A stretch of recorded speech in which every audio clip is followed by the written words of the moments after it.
Water. Lesson preview. Scarcity of water. Importance of water in sustaining life. Uses of water. Sources of water. Water cycle. Formation of clouds. Drought. Floods. Conservation of water. The most important natural resource is the most abundant substance on Earth. Water present on Earth in oceans and seas makes almost 3/4 of the Earth's surface. This water cannot be used by us because of its high salt content. About 2% of the water is in the form of glaciers and polar ice caps. Water is present in ponds, rivers, lakes, under the ground, and in the air as water vapor. We need water for our everyday activities. Have you ever thought how much water we use daily? Let us find out. Activity. List down the various activities carried out which require water. With the help of your mother, find out how many liters of water are used daily by the family to carry out the various activities. You can have a rough idea about the amount of water you use for your personal activities. Fill in the table and find out the total amount of water used by your family. You will now be able to calculate the amount of water required by your family in a month and in a year. Scarcity of water. It would seem that water is available on Earth in plenty. However, we still face water shortages at many places. There are many reasons for this strange phenomenon. About 97.4% of the total available water is found in seas and oceans. This water cannot be directly used by us due to its high salt content. A lot of fresh water is frozen in glaciers and in polar ice caps. Hence, only 0.01% of the water on the Earth is available to us for our consumption. Water is quite unevenly spread on Earth. Floods may occur at some places while some other regions experience complete lack of rains for years. Groundwater, an important water source for us, has been so much overexploited by humans that the natural recharge processes have been disrupted. This has resulted in sharp decline in groundwater levels of most urban areas, and acute shortage of groundwater in highly populated areas. Pollution of water sources, rivers, ponds, lakes, groundwater, has rendered water quality as poor, and impure water is found in large areas of most countries. Importance of water in sustaining life. Life cannot exist without water. One may survive without food for some weeks, but without water none would live for more than a few days. The bodies of all plants and animals have large amount of water. Water is needed for several life processes in humans and animals. Digestion of food, absorption of nutrients, removal of waste materials from the body, distribution of nutrients to various parts of body. All these processes take place with the help of water. Human body contains about 70% water by weight. We take in water through food and drink, and lose it in the form of sweat, urine, and exhaled air, vapors. Water also helps to control our body temperature. In hot weather, we drink a lot of water. This keeps our body temperature within tolerable limits. Water evaporates from our body in the form of sweat, which takes away a lot of heat, thus cooling our body. In plants, water is necessary for germination of seeds and also for growth. Transportation of nutrients from the soil needs the presence of water. Plants make their food using water and carbon dioxide in presence of sunlight. Uses of water. We cannot live without water. Besides being essential for life, the various uses of water are as follows. Water is used for the cultivation and irrigation of plants. It is stored in dams to generate hydroelectricity. It is used in industries. It is used as a medium of transport. It is used as a reservoir for seafood, minerals and salts. It is used as a habitat for marine animals and plants. It is used for extinguishing fires. Sources of water. As we have seen earlier that a very little percentage of water, 0.01%, on Earth is available for human consumption. We get water from wells, tube wells, rivers, and ponds. People in cities get water from taps. How does water reach the taps? Water in the taps is drawn from a lake or a river through a network of pipes. Though we may be using water in our homes in different ways, the sources of water are the same, such as rivers, ponds, lakes, and wells. Rainwater. Rain is the main source of fresh water. Water vapor in the air condenses and comes down to the ground as rain. Hence, rainwater is free from germs and soluble solid impurities. However, it contains dust particles and some dissolved gases present in the air, such as carbon dioxide. At places with high levels of air pollution, rainwater may also contain harmful acids. Groundwater. When it rains, some of the rainwater immediately evaporates back into the atmosphere. Some runs off the surface forming streams and rivers, and some passes through the soil into the non-porous rocks beneath. This is underground water or groundwater. The level of groundwater is called the water table. This groundwater may flow along the surface of non-porous rocks and emerge out of the ground at some places to form a natural spring. As groundwater passes through the soil, it gets filtered by several layers of rock and sand. It is hence almost free of suspended impurities. However, it may contain dissolved salts from the soil and also germs. Wells and tube wells are dug to obtain groundwater. Deep groundwater is normally safe for drinking. Surface water. Rainwater that runs off the surface of the earth to form streams, lakes, and rivers is called surface water. Rivers and lakes also get water from melting snow and glaciers in the mountains. Surface water contains dissolved salts and suspended impurities. It may also contain germs. Sewage from cities and harmful chemicals from factories are also discharged into rivers. This pollutes river water and makes it unfit for drinking. Most of the water supplied to our homes in towns and cities comes from rivers. It has to be cleaned and treated to make it fit for drinking, cooking, and bathing. Sea water. All rivers ultimately flow into the sea. They add dissolved salts to the sea. Thus, sea water contains large amounts of dissolved salts.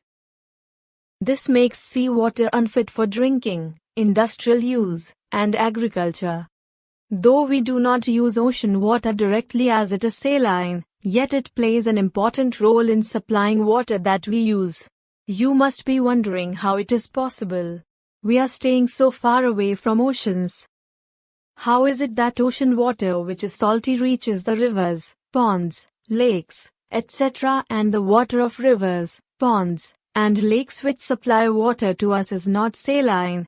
Let us find out how this happens. Water cycle. Evaporation of water. We have all seen that wet clothes dry in the sun after some time. Similarly, if water spills on ground, it dries up after some time. You must have seen puddles of water after the rains, but when it becomes sunny, these puddles disappear as the water dries up. Where does this water go? This is because when water is heated, it changes into water vapor, a gaseous form. The process is known as evaporation. Activity. Take 2 steel bowls. Pour equal quantity of water in both the bowls. Keep one bowl in the sun and other in the shade. Observe the 2 bowls after every hour. Does the water seem to disappear in the bowls? In which bowl does it disappear first? Where does the heat for this evaporation come from? The water in the bowl which was kept in the sun dries up faster than the one kept in shade. The water in the bowl kept in the shade also disappears after some time. Why does it happen? Does the heat of the sunlight also reach it? Evaporation takes place at all places. This is because during daytime, the air around us gets heated. This warm air provides heat for the water to evaporate in the shade. Evaporation takes place continuously all the time. Activity. Take 2 bowls. Pour equal quantity of water in them.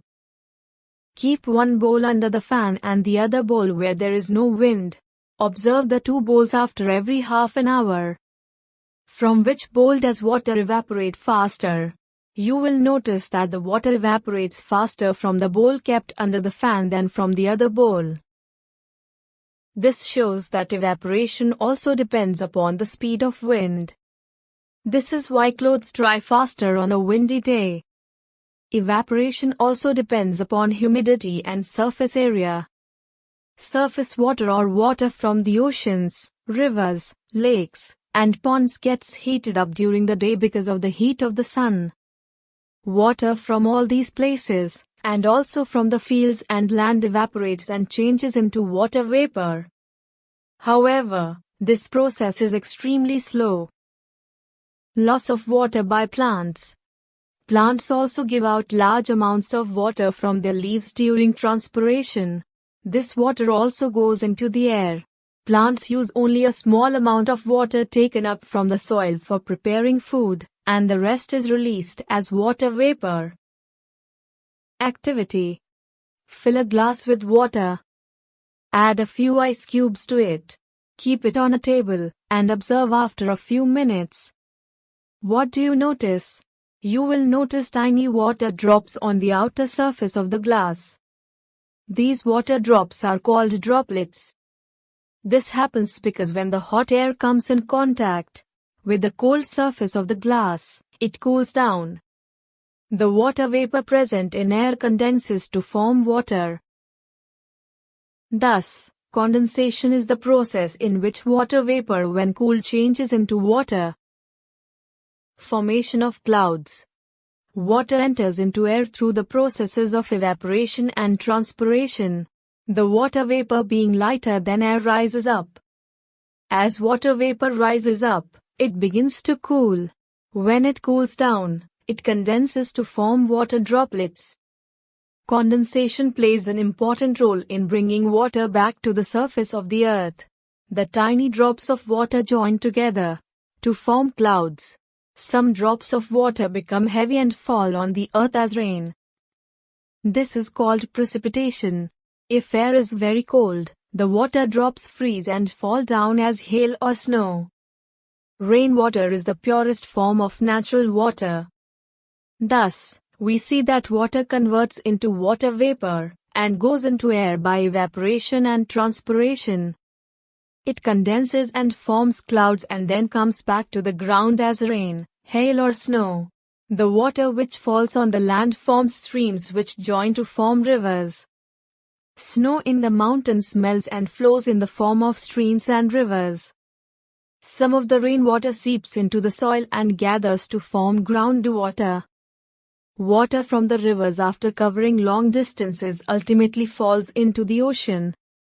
The groundwater which is pumped out for use eventually goes into rivers and then into the ocean. Groundwater is also the source of many lakes. We have now seen how water brought to the surface of Earth goes back to the ocean. The process by which water from the ocean and the surface of the Earth goes into air as water vapor, condenses to form clouds, returns as rain, hail, and snow, and finally flows back to the oceans is a continuous cycle. This cycle is known as the water cycle. 4 steps are involved in the water cycle: evaporation, condensation, precipitation, and flowing back to ocean. This is a continuous process. It plays an important role in determining global climate. In winters, you must have often heard that trains were late due to fog, especially in the morning. Fog is due to condensation of water vapor near the ground. This greatly reduces visibility. You must have noticed dew on leaves, grass, iron grills, and gates during the cold winter mornings. This is due to condensation of moisture directly on cold objects. Drought. The absence of rain in an area over a long period of time greatly affects the soil, plants, animals, and humans. The soil becomes dry as it continues to lose water through evaporation and transpiration. Rivers and ponds dry up. The level of water in the wells and groundwater decreases drastically. Some of the wells may dry up. The availability of water reduces and crops cannot grow properly. Such a condition is called drought. In conditions of drought, it is difficult to get food and fodder due to extreme shortage of water. Many states in our country are drought prone, for example Rajasthan, Gujarat, and Madhya Pradesh. People suffer greatly when there is drought. Both people and animals die due to shortage of food and water. The topsoil becomes dry, leading to soil erosion, which makes the soil less fertile. The farmers are the worst sufferers. Floods. The time, duration, and amount of rainfall vary from place to place. In India, monsoon is the most awaited season as it brings rains after the hot summer months. The farmers wait for rains to sow their crops. However, excessive rainfall is also harmful. When it rains excessively for several days, the level of water in the rivers rises and it flows into the nearby land. The crop fields, villages, forests, and towns get flooded with water. Such a condition is known as flood. Heavy floods cause damage to crops, houses, roads, animals, and humans.